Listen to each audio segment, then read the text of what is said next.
Pasta 1. Capítulo 1. Meu primeiro encontro com Andrew Carnegie. Por mais de um quarto de século, meu principal objetivo foi o de separar e organizar em uma filosofia de realizações as principais causas tanto do fracasso como do sucesso, com o objetivo de ser útil a todos os outros que não têm nem a inclinação nem a oportunidade de se engajar nesse tipo de pesquisa. Meu trabalho começou em 1908, como resultado de uma entrevista que fez com Andrew Carnegie. Eu, francamente, contei ao Sr. Carnegie que eu tinha concebido a ideia de entrar para a faculdade de Direito e que eu havia pensado em pagá-la entrevistando homens e mulheres bem-sucedidos, descobrindo como eles conseguiam sucesso e descrevendo as minhas descobertas para revistas. No final da minha visita, o Sr. Carnegie me perguntou se eu tinha ou não coragem para realizar algo que ele estava para me oferecer. Respondi que coragem era tudo o que eu tinha e que estava preparado para dar o meu melhor, independente da proposta que ele tinha a me oferecer. Ele então disse, abre aspas, a sua ideia de escrever histórias sobre homens e mulheres bem-sucedidos é memorável enquanto ideia, e eu não tenho nenhuma intenção de tentar desencorajá-lo de cumprir o seu objetivo. Mas eu preciso lhe dizer que, se você realmente quer fazer um serviço que seja útil, não somente para as pessoas de hoje, mas também que dure para toda a posteridade, ocupe o seu tempo organizando, baseado nessas histórias, as causas do fracasso e do sucesso dessas pessoas. Há milhões de pessoas no mundo que não têm a menor concepção das causas do sucesso e do fracasso. As escolas e faculdades ensinam praticamente tudo, exceto os princípios da realização pessoal. Eles exigem que jovens, homens e mulheres, passem de 4 a 8 anos adquirindo conhecimentos abstratos, mas não os ensinam o que fazer com esse conhecimento depois de tê-lo. Abre aspas. O mundo está precisando de uma filosofia de realização prática e inteligível, organizada a partir de conhecimento resultante da experiência de homens e mulheres da grande universidade da vida. Em todo o campo da filosofia, eu não encontro nada que se assemelhe ao tipo de filosofia que tenho em mente. Nós temos muito poucos filósofos que são capazes de ensinar a homens e mulheres a arte de viver. Parece, para mim, que há uma oportunidade que deveria desafiar um jovem ambicioso do seu tipo, mas ambição pura não basta para essa tarefa que eu sugeri. Aquele que ousar seguir minha sugestão deverá ter coragem e tenacidade. O trabalho demandará pelo menos 20 anos de esforço contínuo, durante o qual aquele que topar terá que ganhar a vida com outra fonte de renda, porque esse tipo de pesquisa nunca é lucrativo no seu início, e geralmente os poucos que se aventuraram a contribuir para a civilização através de trabalhos dessa natureza tiveram que esperar 100 anos ou mais após os seus próprios funerais para receber reconhecimento pelo seu feito. Se você prosseguir com este trabalho, deve entrevistar não somente os poucos que foram extraordinariamente bem-sucedidos, mas também os muitos que fracassaram. Você deve cuidadosamente analisar milhares de pessoas que foram classificadas de, entre aspas, fracassadas. E eu quero dizer com o termo, entre aspas, fracassado, homens e mulheres que chegam aos estágios finais de suas vidas desapontados, porque não conseguiram alcançar as metas que haviam se proposto de coração. Tão inconsistente como parece ser, você aprenderá muito mais como ser bem-sucedido a partir dos fracassos do que com o tão chamado, entre aspas, sucesso. Eles lhe ensinarão o que não fazer. Na parte final da sua pesquisa, se você conseguir com sucesso manter o foco, fará uma descoberta que poderá ser uma grande surpresa. Descobrirá que a causa para o sucesso não é algo separado e longe do homem, mas que é uma força tão intangível na natureza que a maioria dos homens nunca a reconhece. Uma força que pode muito bem ser chamada de, entre aspas, outro eu. O mais interessante é o fato de que este, entre aspas, outro eu, raramente exerce sua influência ou se faz conhecer, exceto em momentos de emergência, quando os homens são forçados, por meio das adversidades e das derrotas temporárias, a mudar seus hábitos e pensar estratégias para sair das dificuldades. Minha experiência me ensinou que um homem nunca está tão perto do sucesso como quando o que ele chama de, entre aspas, fracasso, toma conta de sua vida, porque nessas ocasiões ele é forçado a pensar. Se ele pensar com exatidão e com persistência, vai descobrir que aquilo que ele chama de fracasso, na verdade, nada mais é que um sinal para elaborar um novo plano ou objetivo. A maior parte dos fracassos reais se deve a limitações que os homens impõem a si mesmos em suas próprias mentes. Se eles tivessem a coragem de ir mais um passo à frente, eles descobririam os seus próprios erros. Fecha aspas. Começando uma vida nova. O discurso do Sr. Carnegie reformulou a minha vida por completo e plantou em minha mente um desejo ardente que me orientou sem cessar. Isso aconteceu mesmo eu não tendo a mais vaga ideia do que significava o termo, abre aspas, outro eu, fecha aspas. Durante o meu trabalho de pesquisa nas causas de fracasso e sucesso, tive o privilégio de analisar mais de 25 mil homens e mulheres que eram rotulados de, entre aspas, derrotados, e mais de 500 que eram classificados de, entre aspas, bem-sucedidos. Muitos anos atrás tive meu primeiro contato com aquele, entre aspas, outro eu que o Sr. Carnegie havia mencionado. A descoberta veio como ele disse que viria, como resultado de 2 pontos cruciais da minha vida, mas que foram, na verdade, emergências, e que me forçaram a pensar de um jeito de vencer as minhas dificuldades de tal maneira que eu nunca havia experimentado. Gostaria que fosse possível descrever essa descoberta sem o uso do pronome pessoal eu. Mas isso é impossível, visto que ela ocorreu através de experiências pessoais que não podem ser separadas. Para dar uma visão completa da descoberta, terei que voltar ao primeiro desses 2 pontos marcantes da minha vida e mostrar passo a passo essa descoberta. Para realizar a pesquisa, com a compilação de dados, foram necessários anos de trabalho. Eu tinha chegado à falsa conclusão de que minha tarefa de organizar uma filosofia completa de sucesso pessoal havia terminado. Longe de estar completo, meu trabalho havia apenas começado. Eu havia erigido o esqueleto de uma filosofia, organizado os 17 princípios do sucesso e as 30 maiores causas do fracasso, mas aquele esqueleto tinha que ser coberto com a carne da realização e da experiência. Além disso, tinha que ser dada ao trabalho uma alma que inspirasse homens e mulheres a não somente transporem obstáculos, mas também a não deixarem se abater por eles. A alma, que ainda teria que ser adicionada, como eu descobri depois, somente se tornaria possível após aparecer o meu outro eu, através dos 2 pontos cruciais da minha vida.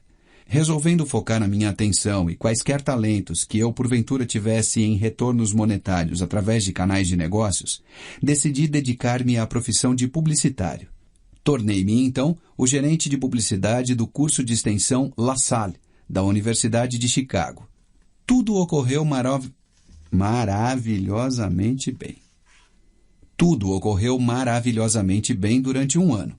Entretanto, no final desse ano, fui tomado por um violento desgosto pelo meu trabalho e então me demiti. Posteriormente, ingressei no ramo de cadeiras de lojas, juntamente com o ex-presidente da Universidade de Extensão La Salle. Logo me tornei presidente da companhia de doces Betsy Ross. Porém, desacordos com os sócios desse negócio fizeram com que eu saísse do empreendimento.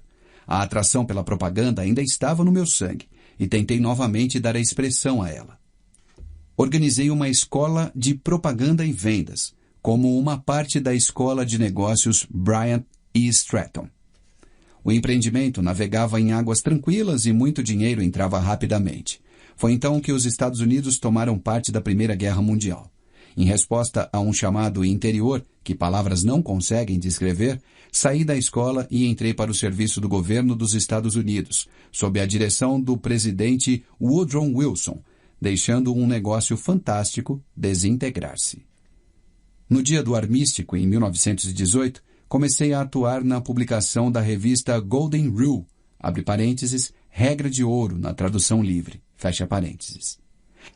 Apesar do fato de eu não ter nenhum centavo de capital, a revista cresceu rapidamente e em pouco tempo ganhou circulação nacional, chegando a quase 500 mil de exemplares, finalizando seu primeiro ano de negócios com um lucro de $3,156 mil.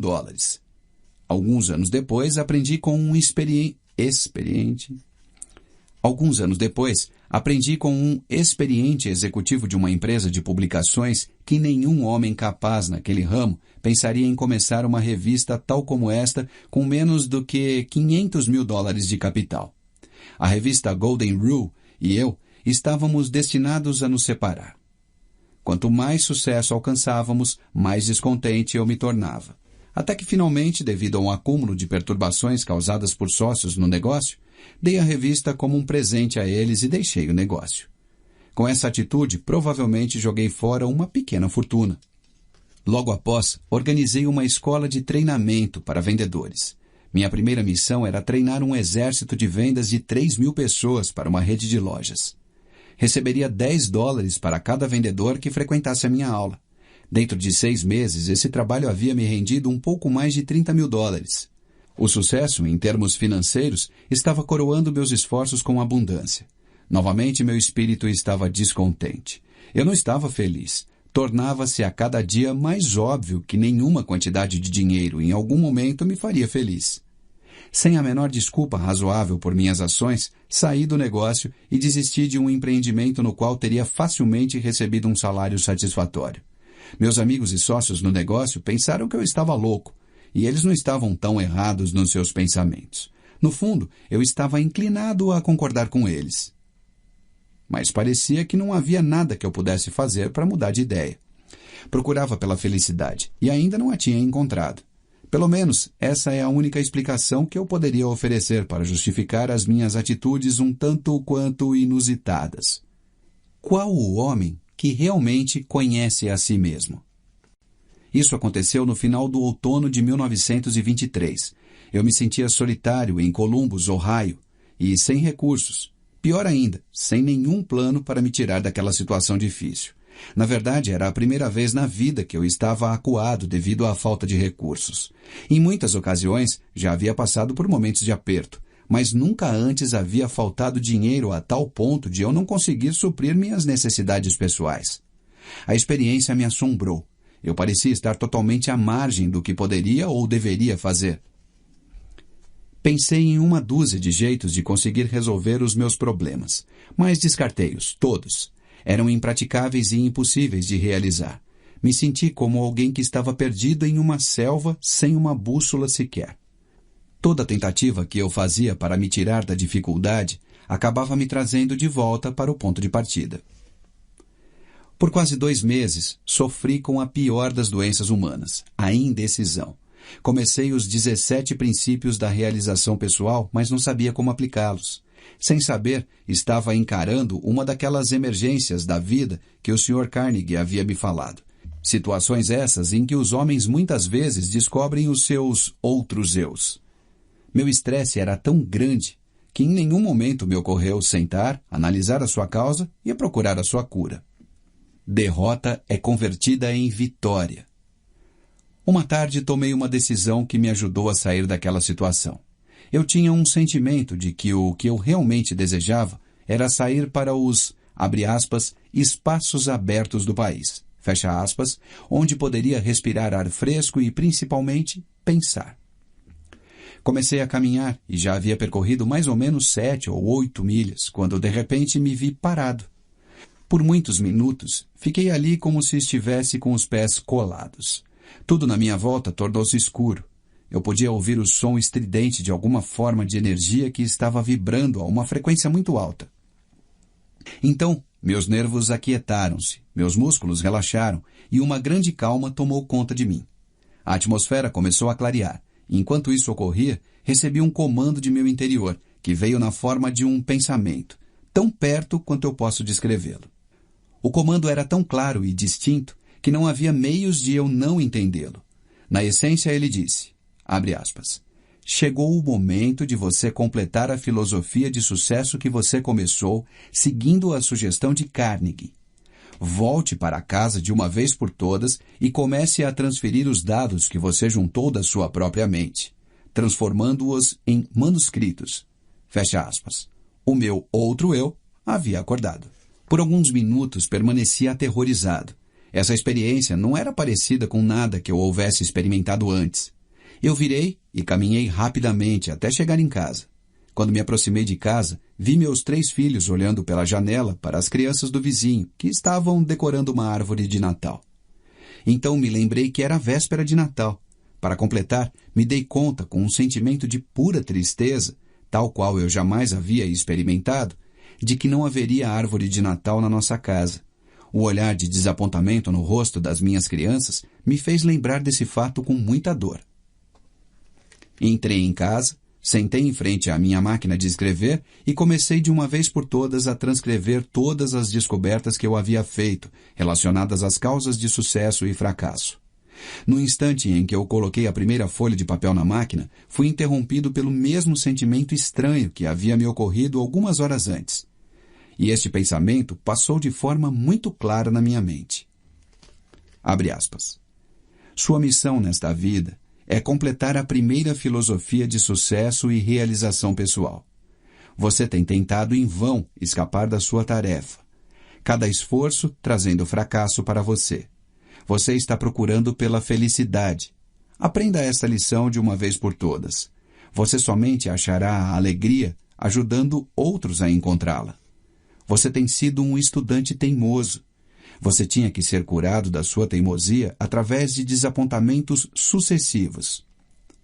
Dentro de poucos anos, o mundo todo começará uma experiência na qual milhões de pessoas que necessitam desta filosofia terão acesso a ela, justamente devido a este direcionamento que você recebeu para completá-la.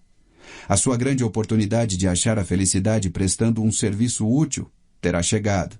Vá trabalhar e não pare, até que você tenha completado e publicado os manuscritos que você começou. Fecha aspas.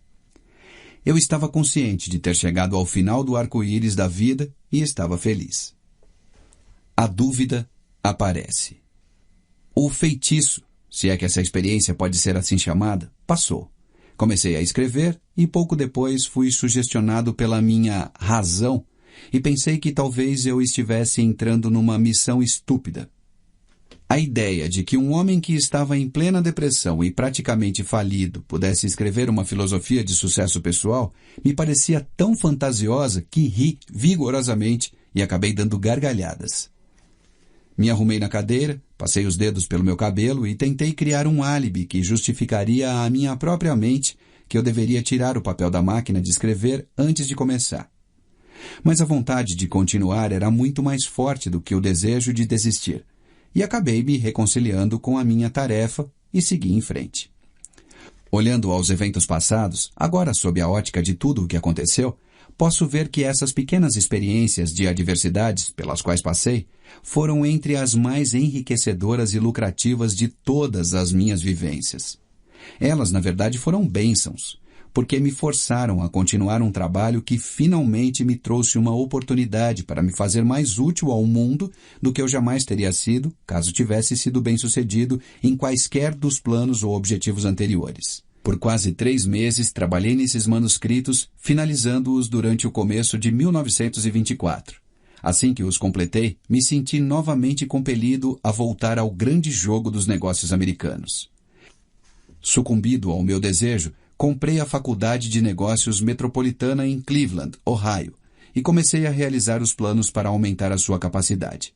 No final de 1924, tínhamos desenvolvido e expandido, adicionando novos cursos. Havíamos dobrado os números, considerando o melhor momento que a escola já tinha vivido. Novamente, o germe do descontentamento começou a se fazer sentir em meu sangue. Mais uma vez, eu sabia que não poderia achar a felicidade nesse tipo de empreendimento. Repassei o negócio aos meus sócios e fui para a plataforma de palestras, falando sobre a filosofia de realização e sucesso pessoal, para a organização pela qual eu havia devotado tantos dos meus anos anteriores. Uma noite estava marcado para eu palestrar em Canton, Ohio. O destino, ou o que quer que algumas vezes pareça moldar o futuro dos homens, não importasse o quanto eu tentasse lutar contra ele, novamente me colocou cara a cara com uma nova e muito dolorosa experiência. No meu auditório em Canton estava sentado Don R. Mallett, responsável pela publicação do Canton Daily News. O Sr. Mallett ficou tão interessado na filosofia de realização e sucesso pessoal da minha palestra naquela noite que me convidou para visitá-lo no dia seguinte. Essa visita resultou em um acordo de parceria que era para ter acontecido no dia 1º de janeiro seguinte, quando o Sr. Mallet planejava renunciar ao cargo de chefe da publicação do Daily News para se encarregar do negócio e da publicação da filosofia na qual eu estava trabalhando. Contudo, em julho de 1926, o Sr. Mallet foi morto por Pat McDermott, uma figura carimbada do submundo e um policial de Canton, sendo ambos posteriormente sentenciados à prisão perpétua. Ele foi morto porque estava expondo em seu jornal uma ligação entre os bandidos e alguns membros da polícia de Canton. O crime foi um dos mais chocantes que a era da proibição já produziu. O acaso? Interrogação. Salva minha vida.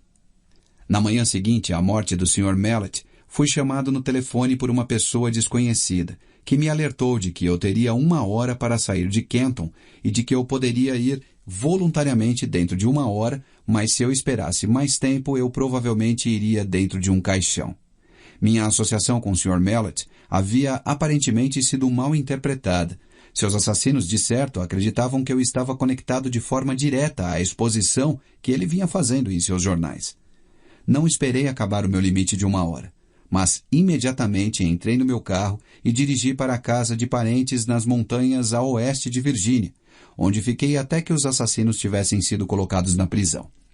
Essa experiência veio bem dentro da categoria descrita pelo Sr. Carnegie como, entre aspas, uma emergência, que força homens a pensarem. Pela primeira vez na minha vida, conheci a dor do medo constante. A minha experiência de alguns anos anteriores em Columbus havia preenchido a minha mente com a dúvida e indecisão temporária, mas esta preencheu a minha mente com um medo que parecia impossível de remover. Durante o tempo em que eu estava escondido, raramente deixava a casa à noite, e quando saía, mantinha minha mão em uma pistola automática levada no bolso do casaco, mantida destravada para a ação imediata. Se um automóvel estranho parasse em frente à casa onde eu estava escondido, eu ia imediatamente para o porão e, com cuidado, escrutinava os seus ocupantes através das janelas. Depois de alguns meses convivendo com esse tipo de experiência, meus nervos começaram a sentir. A coragem sumiu por completo, assim como a ambição que eu tinha em meu coração durante os longos anos de trabalho em busca das causas do fracasso e do sucesso também partiu. Vagarosamente, passo a passo, me senti caindo num estado total de letargia, da qual eu temia que jamais conseguisse emergir. O sentimento deve ter sido o mesmo que aqueles que pisam na areia movediça sentem, quando se dão conta de que cada esforço que fazem para tirá-los da areia apenas leva mais para o fundo. O medo é uma areia movediça que se retroalimenta. Se a semente da insanidade estivesse presente na minha constituição física, certamente ela teria germinado durante esses meses, subsistindo como um morto-vivo. Indecisão completa, sonhos irresolutos, dúvidas e medo eram tudo que a minha mente experimentava dia e noite. A emergência que eu encarei fora desastrosa por 2 motivos. Primeiro, a verdadeira natureza dessa emergência me manteve num estado de constante indecisão e medo. Segundo, esse enclausuramento forçado me deixou em um estado de tensão constante. Eu tendia a me preocupar com o peso do tempo que passava. A minha faculdade da razão tinha sido quase paralisada. Me dei conta de que precisava trabalhar a minha mente para sair desse estado mental. Mas como?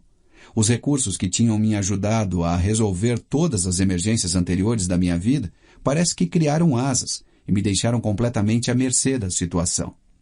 Além de todas as dificuldades que eu estava enfrentando até esse momento, outra solução que parecia mais dolorosa que todas as outras combinadas surgiu.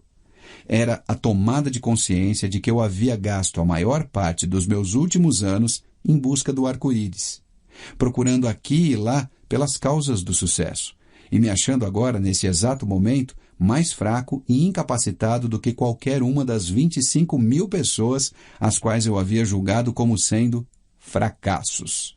Esse pensamento era quase enlouquecedor.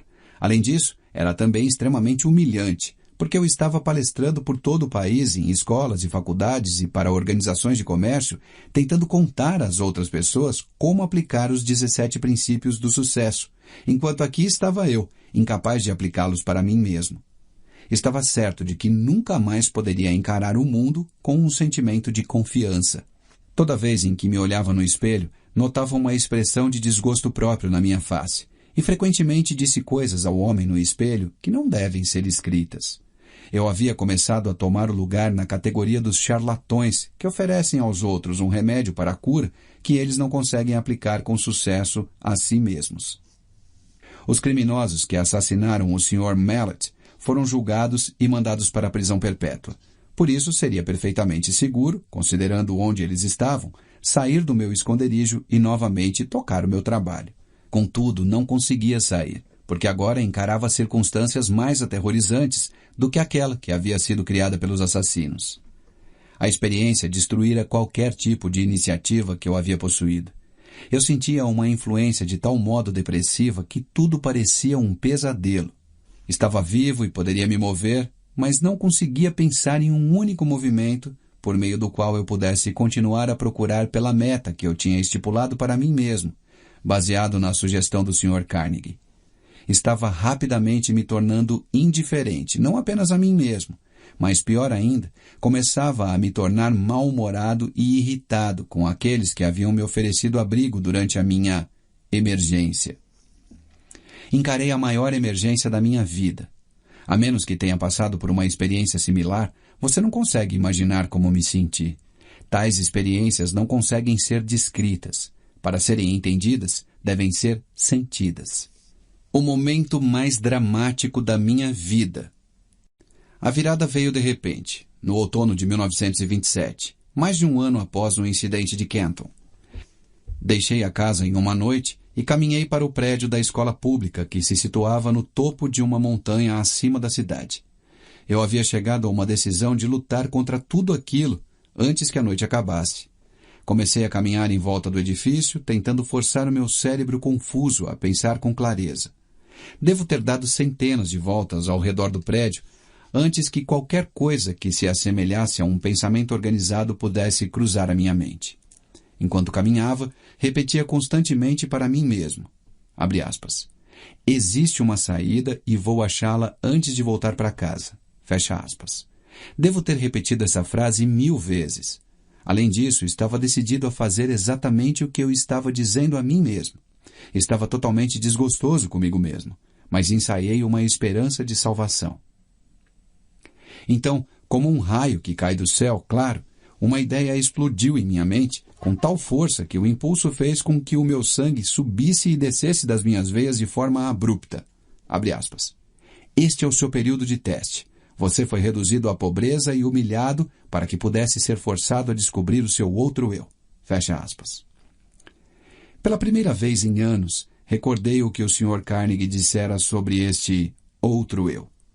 Nesse momento, lembrei-me de que ele havia dito que eu descobriria este outro eu no final do meu trabalho de pesquisa pelas causas de fracasso e sucesso.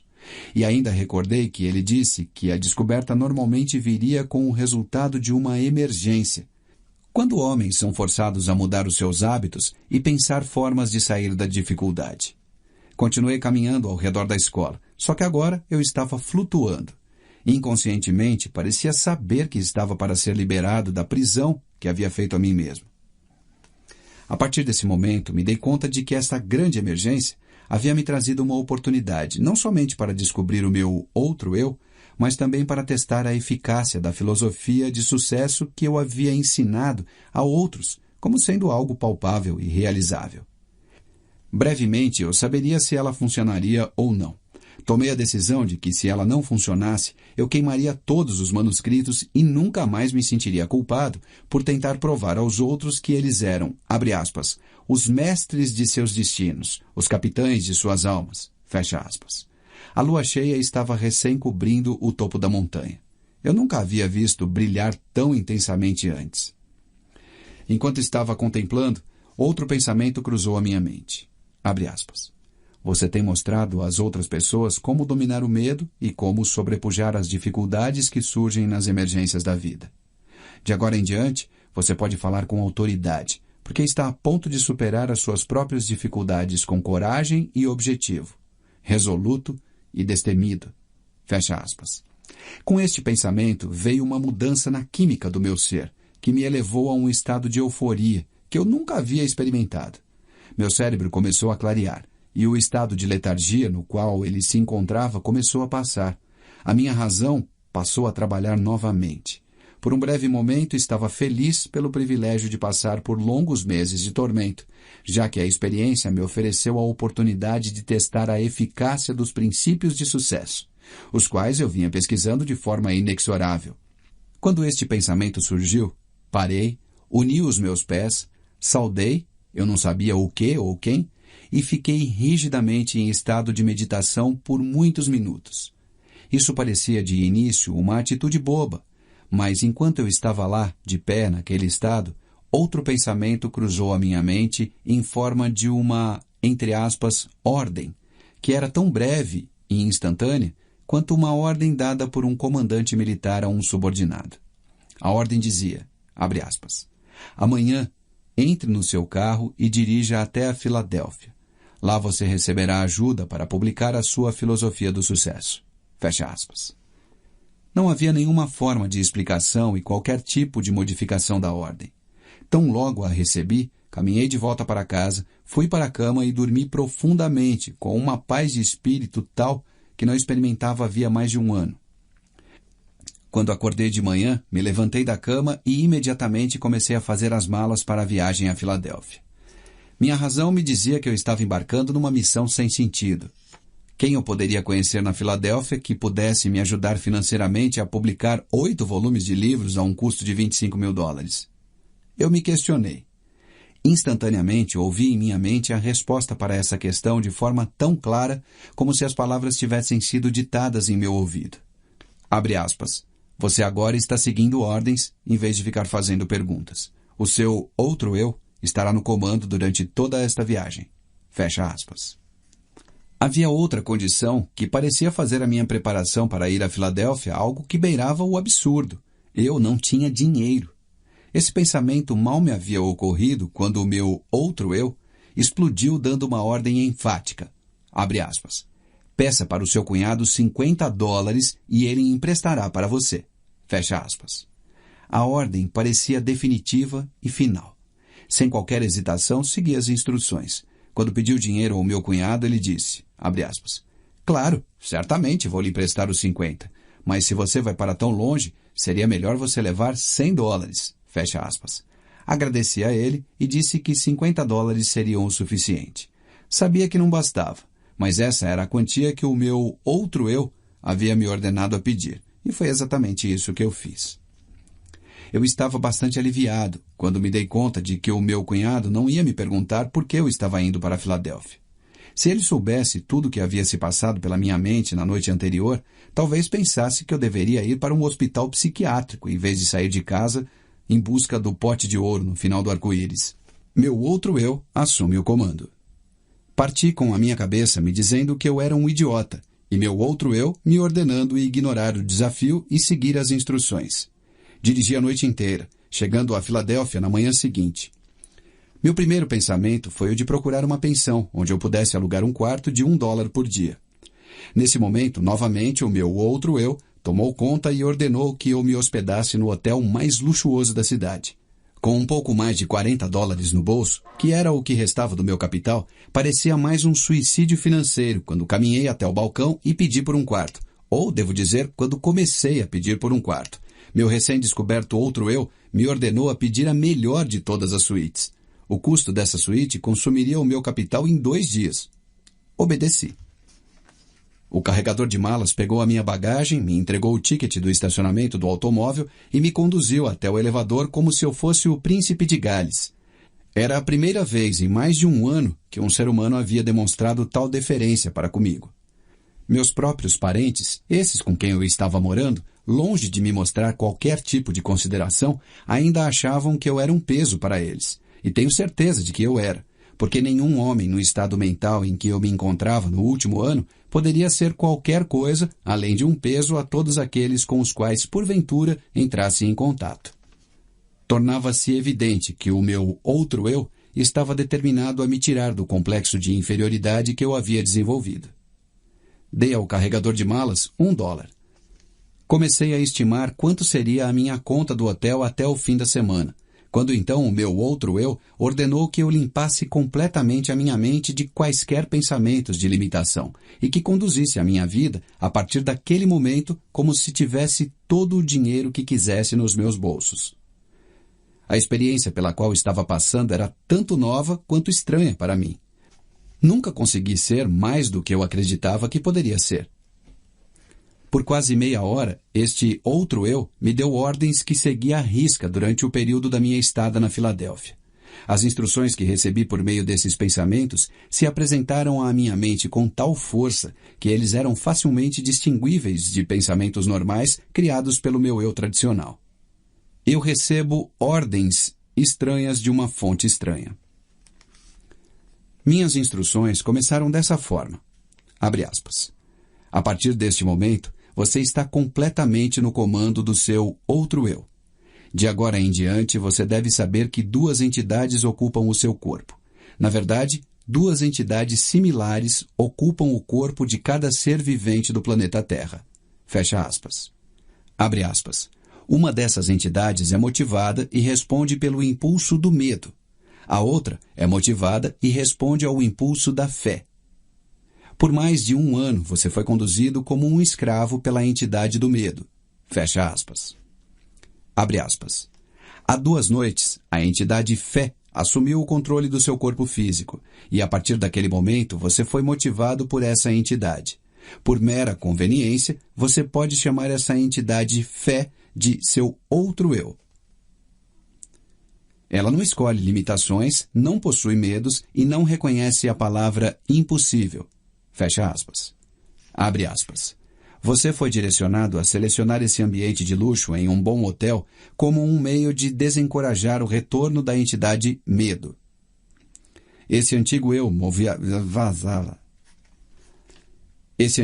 motivado pelo medo não está morto. Ele simplesmente foi destronado. E ele o seguirá aonde quer que você vá, esperando uma oportunidade favorável para tomar conta de você novamente. Ele somente pode tomar o controle de você por meio dos seus pensamentos. Lembre-se disso e mantenha as portas da sua mente hermeticamente fechadas contra todos os pensamentos que procuram limitá-lo de qualquer maneira, e você assim ficará salvo. Fecha aspas. Abre aspas. Não se permita preocupar-se com o dinheiro que você precisará para suas despesas imediatas. O recurso virá a você no momento em que você necessitar dele. Fecha aspas. Abre aspas. Agora, vamos aos negócios. Antes de qualquer coisa, você deve saber que a entidade fé, que agora está no comando do seu corpo, não faz nenhum tipo de milagre e também não trabalha em oposição a nenhuma das leis da natureza. Enquanto ela estiver no comando do seu corpo, ela o guiará sempre que você a chamar, através de impulsos, de pensamentos que cruzarão pela sua mente e o ajudarão a realizar todos os seus planos pela maneira mais natural, conveniente e lógica possível. Fecha aspas. Abre aspas. Acima de qualquer coisa, tenha esse fato claramente fixado na sua mente, que o seu outro eu não fará o trabalho por você. Ele somente o guiará inteligentemente no caminho para você conquistar todos os objetivos e desejos. Fecha aspas. Abre aspas. Este outro eu o ajudará a transformar todos os seus planos em realidade. Além disso, você deve saber que ele começa sempre com o seu maior ou mais pronunciado desejo. Neste momento, o seu maior desejo, aquele que o trouxe até aqui, é publicar e distribuir os resultados da sua pesquisa nas causas de sucesso e fracasso. A sua estimativa é de que serão necessários aproximadamente $25.000. Fecha aspas. Abre aspas. Entre os seus conhecidos, há um homem que estará disposto a investir o capital necessário. Comece de uma vez a imaginar e focar o nome de todas as pessoas do seu círculo de conhecidos que poderiam, de alguma maneira, ser induzidos a fornecer a ajuda financeira de que você está precisando. Fecha aspas. Quando o nome da pessoa... Abre aspas. Quando o nome da pessoa certa vier à sua mente, você o reconhecerá imediatamente. Entre em contato com essa pessoa e a ajuda que você procura será dada. Nos seus argumentos, contudo, apresente o seu pedido em uma terminologia tal que você usaria numa transação usual de negócios. Jamais, sob nenhuma hipótese, faça qualquer referência à descoberta desse seu outro eu. Se você violar essas instruções, será acometido por uma derrota temporária. Fecha aspas. Abre aspas. O seu outro eu continuará no comando e permanecerá a guiá-lo enquanto você quiser fazer uso dele. Mantenha a dúvida, o medo e as preocupações e todos os pensamentos de limitação totalmente fora da sua mente. Fecha aspas. Abre aspas. Isso é tudo para o momento. A partir de agora, você começará a se mexer por seu livre-arbítrio, precisamente da mesma maneira que você começou antes de descobrir o seu outro eu. Fisicamente, você é o mesmo que sempre foi. Por isso, ninguém reconhecerá nenhuma mudança em você. Fecha aspas. Olhei em volta do quarto, pisquei os olhos e, para ter certeza de que não estava sonhando, levantei e caminhei até um espelho e olhei para mim de perto. A expressão do meu rosto havia mudado de dúvida para coragem e fé. Não havia mais qualquer sinal de dúvida na minha mente, visto que o meu corpo físico estava sob uma influência muito diferente daquela que havia sido destronada 2 noites antes, enquanto eu caminhava na escola West Virginia.